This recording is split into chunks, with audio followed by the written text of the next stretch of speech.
Alright guys, welcome to the second dungeon that can be found in Old Charlian upon reaching level 90. It will again be an indicator somewhere around the harbor down below on the south part of the map. So this will unlock either Smileton or whatever that robot place we just did was. So without further ado, let's commence, and as we get to each boss, I will go ahead and wrap up their abilities as they happen. Alright guys, so here's the first boss called the Face, and the most important thing to be aware of are these statues that are on the outsides of the room. You see, he will then like channel onto them, activating them, and you want to be out of the spaces from in between them as it will cause a lot of damage.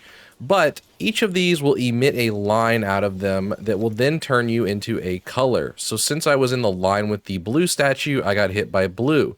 Now you want to make sure that you get hit by the opposite color. So now I am in the lane with the red face, thereby changing me to red. So my next color will want to be blue once again.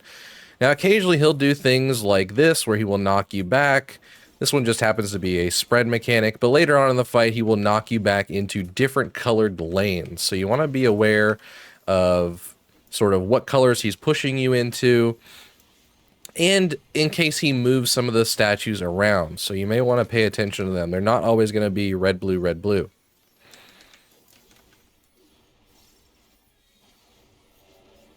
So here he is. He's moving them around, turning them upside down. So now the colors are different.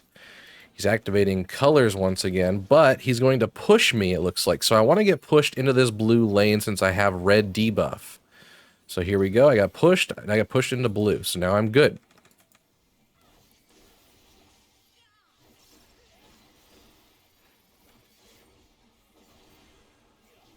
So now that I have blue debuff, my next color I want will be red. And he's changed these once again on me to now be blue, red, red, blue.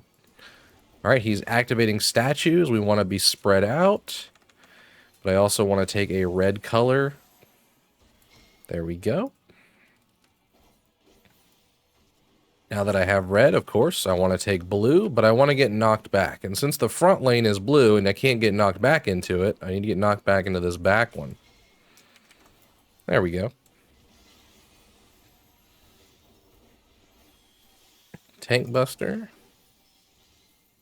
But pretty much the majority of this fight is just the figuring out of the colors. And to be honest, my first time I thought maybe it had something to do with where the eyes were, whether it was like upside down or right side up. Maybe I needed to be like in a certain lane. And I didn't really pay too much attention to the actual debuff on me. So definitely just make sure your first time through here, or you just want to really pay attention to your debuff colors and make sure you always get hit by that opposite one. Alright, so here we are at the second boss, Frameworker. Now, she doesn't really have a ton of mechanics, but you really need to pay attention to these two little robot pat friends that she has here with her. She will cause them to mimic some of her attacks throughout the fight. So this ability right here is something you're going to see a lot, where she has sort of an arrow in a direction. I mean, she's going to sort of smash that direction by leaping to it. And now that these robots have seen her do that ability, they are scanning her and they're going to clone that ability. So you're going to see two of her pop up, and they are both going to do the same thing. And since they're both doing it on that half of the room, that whole entire half of the room is going to be unsafe.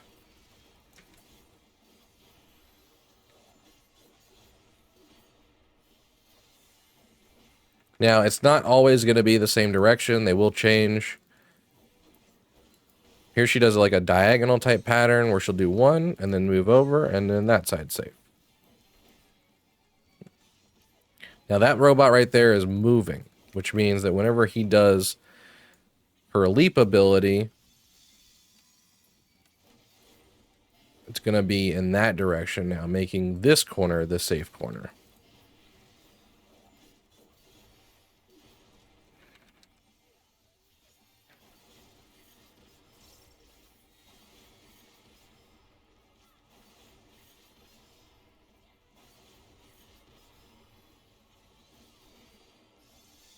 Now we have both of them again over there.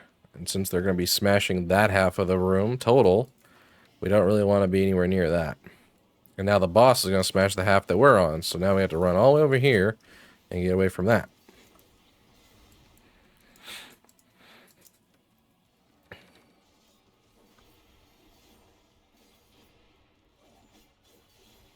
So again, nothing too complicated, just like the first boss. There's just a sort of simple mechanic to take note of and watch which direction all these arrows are pointing in to know where the safe location actually is. Now this part right here is a little hectic because she still does this line pattern right there and right there while those circles are going on. But for the most part, nothing really overly complex. Didn't even make it to that tank buster. Wow. But there is still a tank buster on that fight, so. And here we are at the final boss himself, the Big Cheese. Now, there's only really 2 major mechanics you need to concern yourself with on this, but he'll do a couple extra things as well.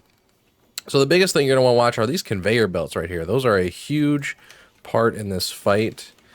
So as we see, there's 2 bombs that have spawned here. Now, the slower arrow means it's going to move less distance, and the 3 arrows means that one will move the farther distance. They then explode around themselves. So typically, you just want to be in the lane that has the faster bomb. Or you can run farther in the lane that's the slower bomb. If you're at range, you're probably already out there. Now, this is the other second mechanic. It had a big giant footprint, said do not. That is a landmine. I don't think anybody wants to be picking up pieces of their shoes all over this place. So here's the 3 arrows again. So we want to hug up in this corner. Now that's what makes this part a little bit tricky, is that there are these landmines to deal with as well as the conveyor belts at the same time. And, you know, sometimes I've noticed, you know, people will just throw a cooldown and just happen to run through those for their party's sake to make the safe space up here in melee. I'm pretty sure it mostly just does a little bit of damage. I think a paralyzed debuff, so you could get rid of that. And occasionally, the boss will also cast a laser beam, which you may need to rewind it, but it actually did happen right there at the same time. We just happened to be on the safe side of the room already. So like right here, this side's safe. I'm going to go ahead and just pop this for my group, take the vulnerability, just so we can stay up here and fight the boss. There's a stack point.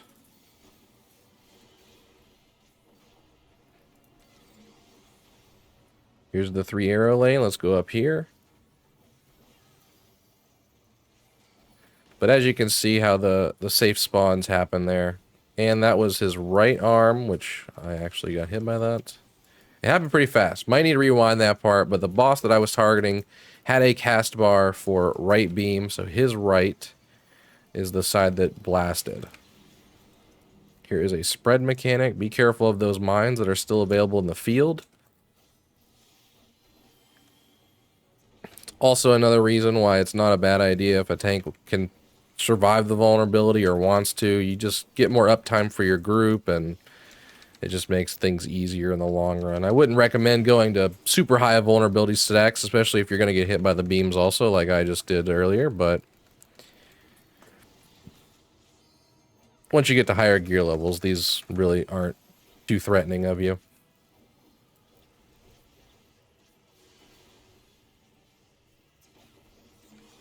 3 arrows going up here. Give you guys a better POV.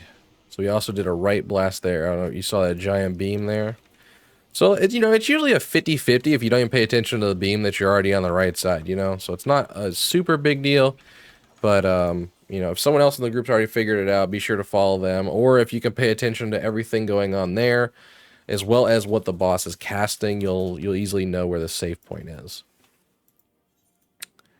But that is Smileton, Smileyville, whatever.